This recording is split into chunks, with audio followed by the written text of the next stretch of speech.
श्री गुरुवे नमः। ओम श्री गुरुवे नमः। ओम श्री गुरुवे नमः।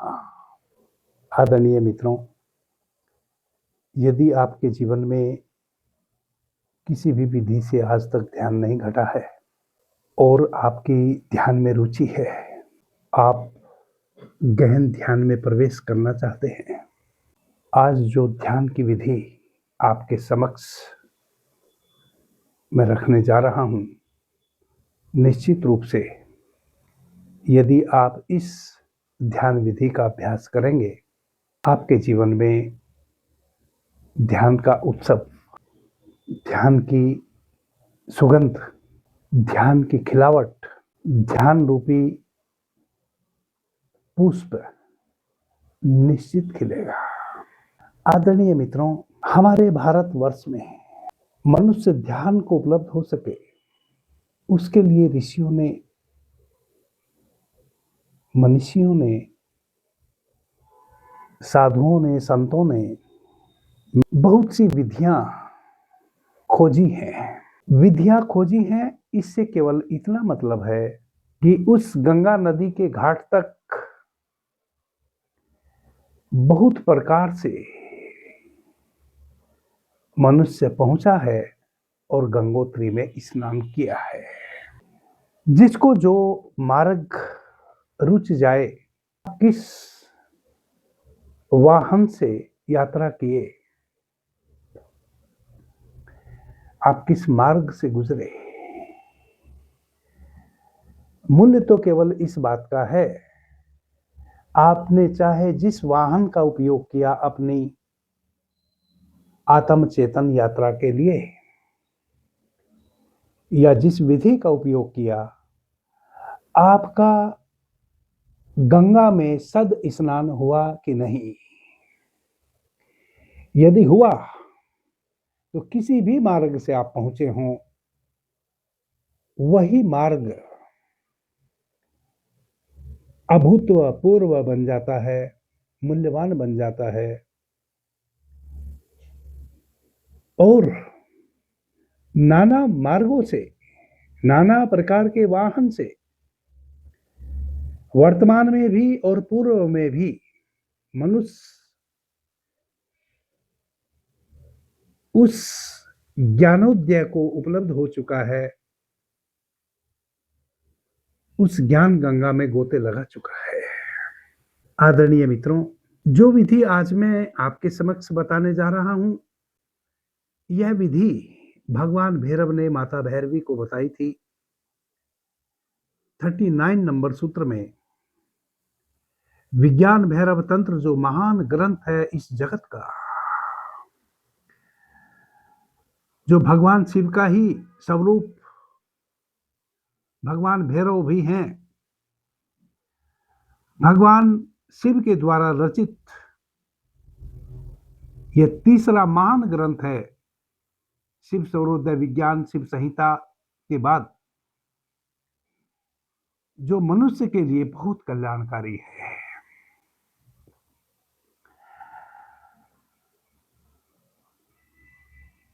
$39 39 नंबर सूत्र में भगवान भैरव माता भैरवी से कह रहे हैं, हे देवी, सर्वदेहम चिन्वयम ही जगत व परिभास्व येत युग पन्नेर्व विकल्प येन मनसा परमोदया। भगवान भैरव के द्वारा 39 अध्याय में 62 नंबर इस सूत्र में बहुत ही महत्वपूर्ण विधि भगवान भैरव ने माता भैरवी को कही। भगवान भैरव माता भैरवी को इस सूत्र के माध्यम से कह रहे हैं, हे देवी, मन में ही संकल्प उठते हैं, मन में ही विकल्प उठते हैं। मन में उठ रहे इन संकल्प और विकल्पों के भेद के कारण ही अलग अलग वस्तुओं की प्रतीति होती है मनुष्य को। देवी, मनुष्य का जो मन है, जब तक आप मन में स्थिर रहेंगे, तब तक उस अभेद को कभी ना जान पाएंगे, क्योंकि जब तक मन है, मन का कार्य ही है भेद पैदा करना, विकल्प पैदा करना, और जब तक किसी भी विकल्प में मनुष्य पड़ा है तब तक वह उस अभेद को यानी कि मुझ भैरव को नहीं जान सकता।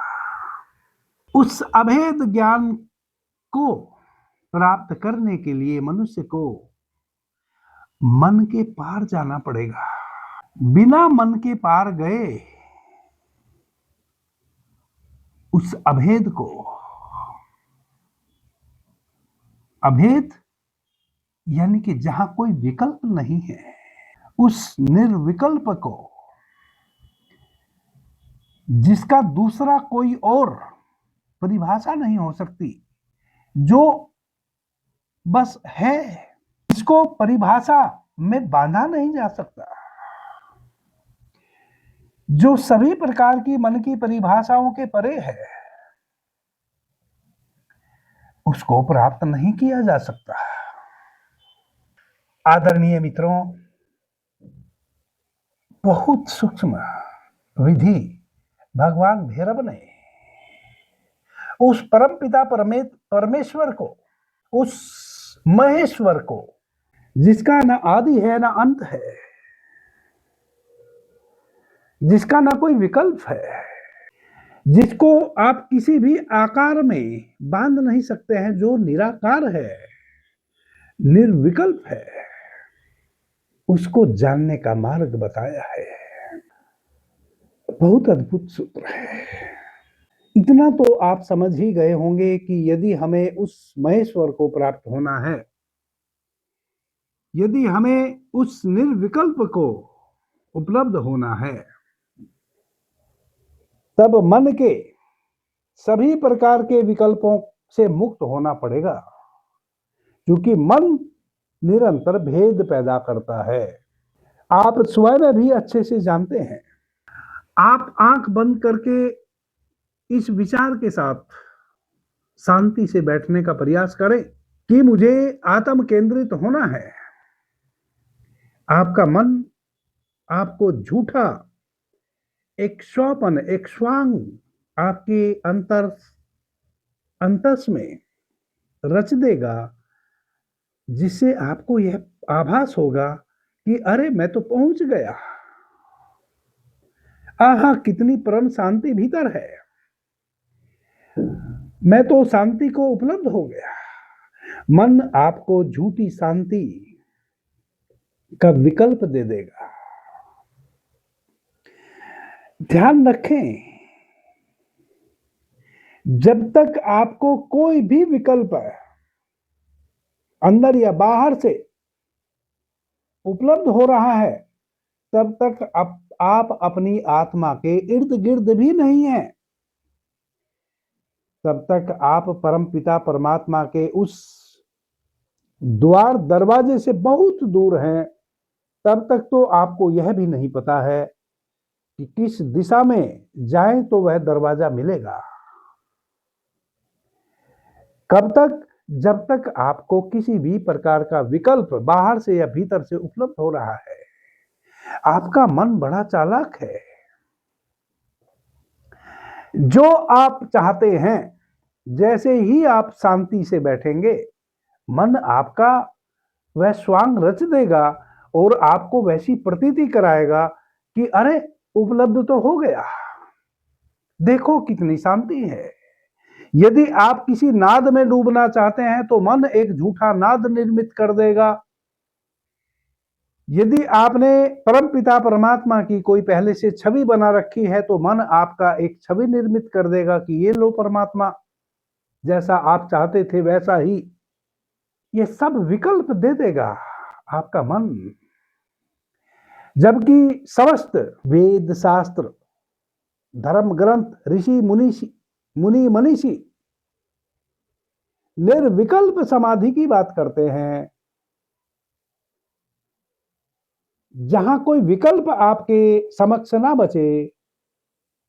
वैसी अवस्था में जो घटना घटती है वह निर्विकल्प समाधि, वह उस परमपिता परमात्मा का अनुभव वहां से शुरू होता है जब आपके पास कोई विकल्प ही ना हो। अभी आपका मन साफ विकल्प सब कुछ आपके लिए निर्मित कर दे रहा है। भगवान भैरव इस सूत्र में बड़ी अद्भुत बात कहे कि इस मन को यदि आप लड़ेंगे, इसको समझाएंगे, इससे मुक्त होना चाहेंगे तो आप कभी इससे मुक्त ना हो पाएंगे। यह और शक्ति से आपका पीछा करेगा। इस सूत्र में बड़ी अद्भुत विधि भगवान भैरव माता भैरवी को कहती है। कह रहे हैं कि सर्वदेहम चिन्मय ही जगद्वा परिभावयेत। कह रहे हैं कि यह जो आपकी समस्त देह है, इस समस्त देह को आप अनुभव करें कि यह केवल प्रकाश है, चिन्मय है, एक ऐसा परम प्रकाश है। समस्त देह है जो कभी नहीं समाप्त होने वाला, जिसकी कोई सीमा नहीं।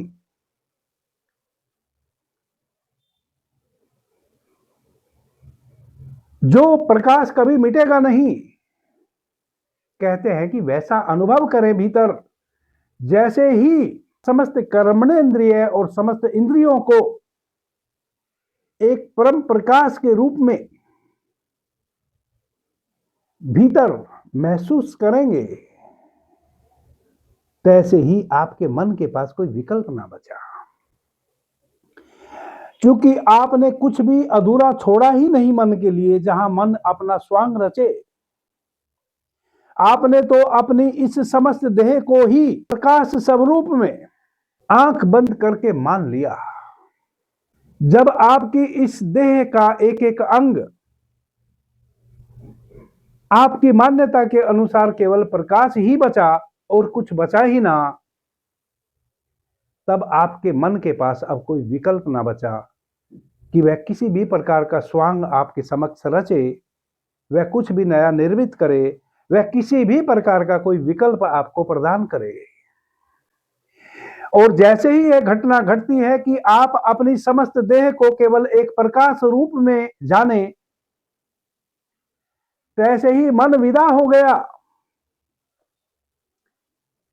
तैसे ही कुछ ही क्षणों में यदि सच में आप कामयाब हो जाएं इस बात के लिए कि आप अपनी समस्त देह को एक प्रकाश पुंज समझें, प्रकाश के अतिरिक्त और कुछ भी ना समझें, केवल चिन्ह में समझें, एक ऐसा परम प्रकाश जिसका ना कोई और है ना छोर है,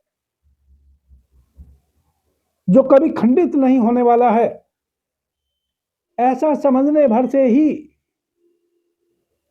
एक घटना बहुत बड़ी घट गई कि कोई विकल्प ना बचा मन के लिए। और जैसे ही कोई मन के लिए विकल्प ना बचा, मन ना जाने कहां खो गया। क्योंकि मन जैसा कुछ था ही नहीं। मन तो आपकी समस्त इंद्रियों और कर्मेंद्रियों का जोड़ था, जो आप अपनी आंखों से, कानों से देखते हैं, सुनते हैं, स्वाद लेते हैं, जिह्वा से, अपनी इंद्रियों के माध्यम से नाना प्रकार के अनुभव करते हैं। उन सभी अनुभवों का मन तो केवल जोड़ था। समस्त इंद्रियों को आपने एक प्रकाश के रूप में स्वीकार कर लिया, तो मन भी विदा हो गया। और यह जो मन विदा हुआ, यह भी एक केवल कहने भर की बात है कि मन विदा हो गया।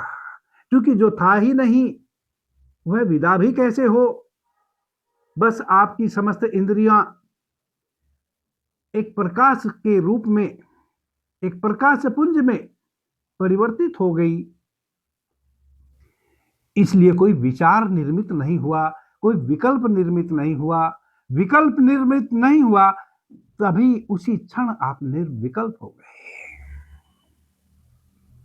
आदरणीय मित्रों, कितना अद्भुत, कितना चमत्कारिक यह सूत्र है।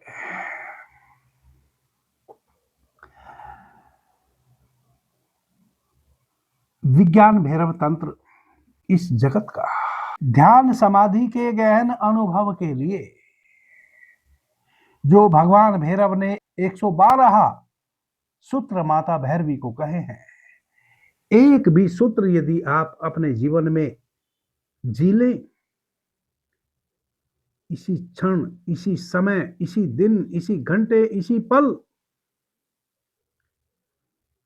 भगवान भैरव के उस निज स्वरूप में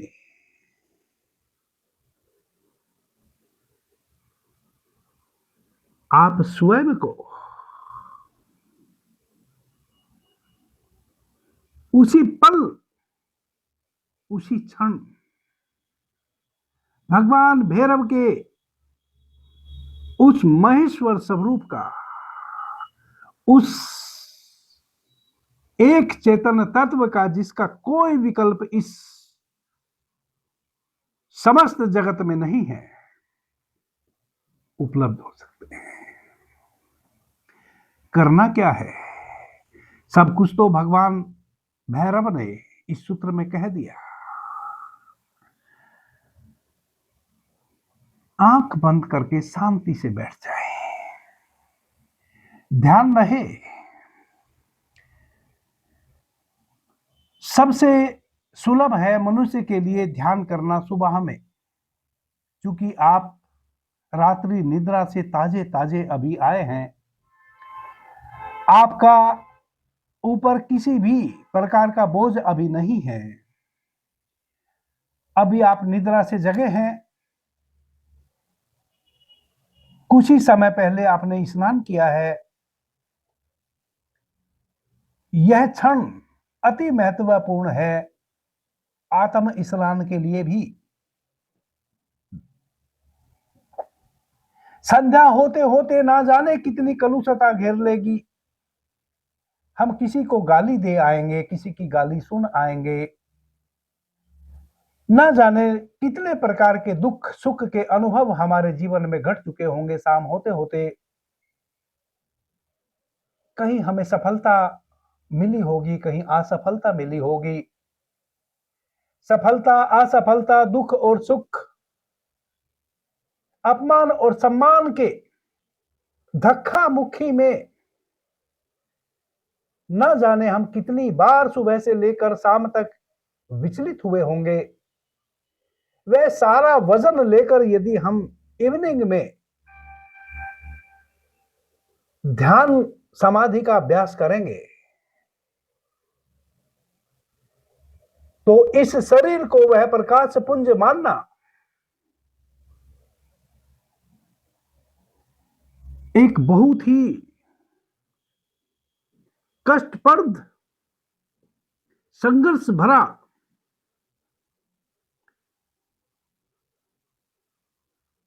कभी भी उपलब्ध ना होने वाला निरर्थक प्रयास भर हम रह जाएंगे। कभी भी ध्यान रखें, जिन मित्रों को ध्यान नहीं घट रहा है जीवन में, उनको सुबह उठते से ही, निद्रा से जगते से ही, अपने नित्य कर्मों से निर्वृत्त होकर स्नान इत्यादि करके शुभ्र आसन पर बैठकर इस ध्यान के अभ्यास को करना चाहिए। फिर आप भले शाम को भी करें, बहुत अच्छा रहेगा। परंतु यदि सुबह में ना करें और केवल शाम को करें, जब तक ध्यान सद नहीं जाता है, तब तो बड़ा मुश्किल है। तब तो केवल आप झंझावत में ही पड़े रहेंगे।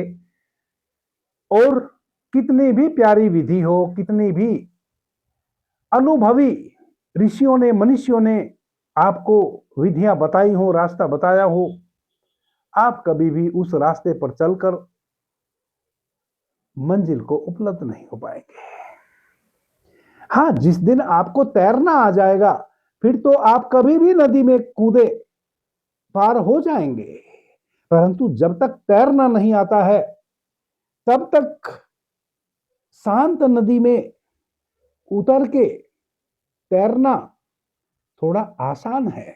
जब नदी में पूर होगा बरसात के दिनों में, तब तो एक सीखधड़ व्यक्ति को, जिसने कभी तैरना ना जाना हो और वह नदी में उतर जाए, तब उसका डूबना सुनिश्चित है। नदी में यदि तैरना सीखना है तो तभी उचित रहेगा सीखना जब नदी उथली उथली हो, जब नदी पर बहुत भार ना हो, जब नदी वेग में ना हो।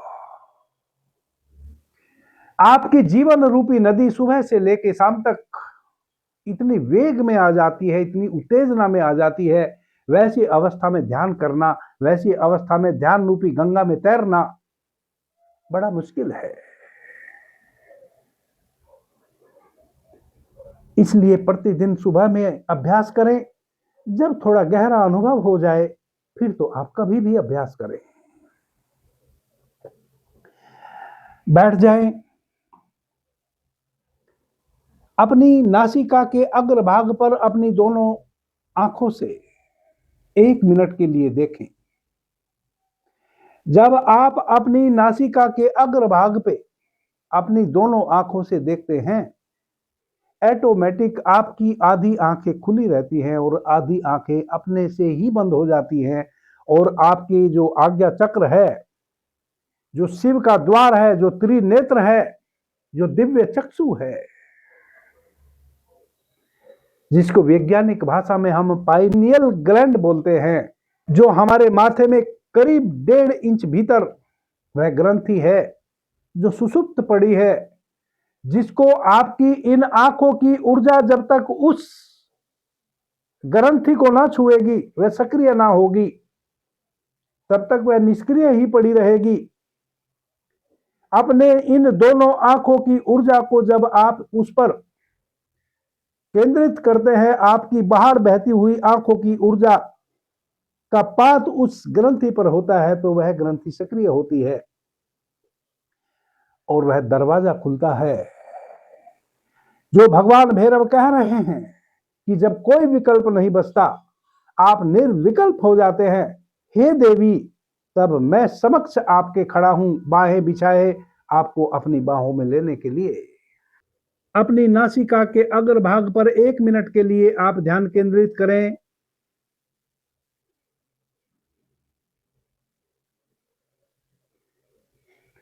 एक मिनट के बाद पलकों को गिर जाने दें। ध्यान वहीं का वहीं रहे जहां 1 मिनट आपका भीतर लगा है। आपने तो अपनी नासिका के अग्रभाग पर देखा है, परंतु आपकी आंखें वैसे भीतर पलट गई हैं। और जब पूरी तरह आपने अपनी पलकों को गिर जाने दिया है होले से, तब आपकी दोनों आंखें जो बाहर ऊर्जा को बहा रही थी, विसर्जित कर रही थी, जो आपके अंदर की महत्वपूर्ण ऊर्जा है, एनर्जी है, जो आंखों के माध्यम से सर्वाधिक बार बहती है, उसी ऊर्जा को अब आपने अपने आज्ञा चक्र पे अपनी आंखों के माध्यम से डोनेट करना शुरू कर दिया है। जब आपकी इन साधारण सी आंखों की ऊर्जा आपकी उस थर्ड आई पर, जिसको मैंने पीनियल ग्लैंड कहा है, जिसको दिव्य चक्षु कहते हैं, त्रिनेत्र कहते हैं, शिव नेत्र कहते हैं, आज्ञा चक्र भी कहते हैं, उस पर पड़ती है, तब वह प्रकाश पुंज वहां से डेवलप होना शुरू होता है। आपकी साधारण सी आंखों की बाहर बहती हुई ऊर्जा प्रकाश तरंगों में परिवर्तित होने लगती है और यहीं से आप नहाना शुरू कर देते हैं उस प्रकाश पुंज से। आप देखें कि आपके शरीर का एक एक ऑर्गन, एक एक अंग आपके आज्ञा चक्र से, आपकी आंखों के द्वारा बह रही ऊर्जा से, ऊर्जा तरंगों से जो प्रकाश झर रहा है, उस प्रकाश में आप नहा रहे हैं। एक एक अंग आपका परम प्रकाशित हो गया है। प्रकाश के अतिरिक्त आपके समस्त शरीर में कुछ भी नहीं बचा, केवल आपके शरीर के एक एक अंग प्रकाश भर रह गए। इस प्रकाश को आप महसूस करें, इस प्रकाश में नहाएं, इस प्रकाश को अपने शरीर के एक एक अंग में महसूस करें, इस प्रकाश में सद स्नान करें, डूब जाएं और डूबे रहें। 1 दिन के अभ्यास में, 10 दिन के अभ्यास में या 10 माह के अभ्यास में, जरूरी नहीं आज ही आपके समक्ष वैसी घटना घट जाए जो मैं कह रहा हूं। जिस दिन आप इस विधि को इस रूप में करने में कामयाब हो जाएंगे कि आपके आज्ञा चक्र से एक प्रकाश, जो आपकी खुली आंखों से बाहर बहती ऊर्जा थी, उसी से वही ऊर्जा अब आपके आज्ञा चक्र पे पड़ रही है और एक प्रकाश झल रहा है और आपके शरीर का एक एक अंग प्रत्यंग केवल और केवल प्रकाश भर रह गया है। प्रकाश के अतिरिक्त और कुछ भी ना बचा। जिस दिन आप इस अवस्था को उपलब्ध हो जाएं, आज ही हो सकते हैं, अभी जब मैं आपको बता रहा हूं और आप अभ्यास कर रहे हैं, कल हो सकते हैं, परसों हो सकते हैं, तरसों हो सकते हैं, नरसों हो सकते हैं, 1 माह में हो सकते हैं, 10 माह में हो सकते हैं, कभी भी प्रभु की अनुकंपा हो सकती है। जिस दिन आप इस प्रकार से इस प्रकाश को क्रिएट कर लेंगे, नहा लेंगे, उस दिन आपके मन के पास कोई विकल्प ना बचा। वह अवस्था आ गई निर्विकल्प। और जैसे ही निर्विकल्प यानी कि प्रकाश के अतिरिक्त कुछ भी ना बचा, प्रकाश के विपरीत अंधकार। अंधकार कहीं कोने कातुर में बचा ही नहीं। 100% प्रकाश ने एक एक कोने को घेर लिया शरीर के। कहीं भी अंधकार जैसा कुछ भी ना बचा, यानी कि कोई विकल्प ना बचा। वह जो निर्विकल्प अवस्था है, उसी क्षण आप उस भैरव के लोक में प्रवेश करेंगे। करेंगे नहीं, यह भी केवल समझाने के ख्याल से मैं कह रहा हूं। इसके लिए मैं क्षमा भी चाहता हूं, आपसे नहीं, भगवान भैरव से। चूंकि कर तो यहां आप कुछ भी नहीं पाएंगे। अब तो जो भी होगा वह होगा। यहां किया कुछ भी नहीं जा सकता। किया तभी तक जा सकता था जब तक आपके समक्ष कोई विकल्प था। अब तो आप निर्विकल्प हो गए। अब जो होगा वह होगा, और वह वही होगा जिसकी समस्त शास्त्रों ने प्रशंसा की है, समस्त वेदों ने प्रशंसा की है। आप उस एक ओमकार में प्रवेश कर जाएंगे। आप उस अंतिम को उपलब्ध हो जाएंगे जिसको आप पर भैरव कहें, जिसको आप महेश्वर कहें, जिसको आप आत्मा कहें, जिसको आप परमात्मा कहें, जिसको आप ब्रह्म कहें। आप जो नाम देना चाहें वह दें। उसके अतिरिक्त अब और कुछ भी आपके लिए होने को बाकी ना बचा। आप उस अवस्था में होंगे।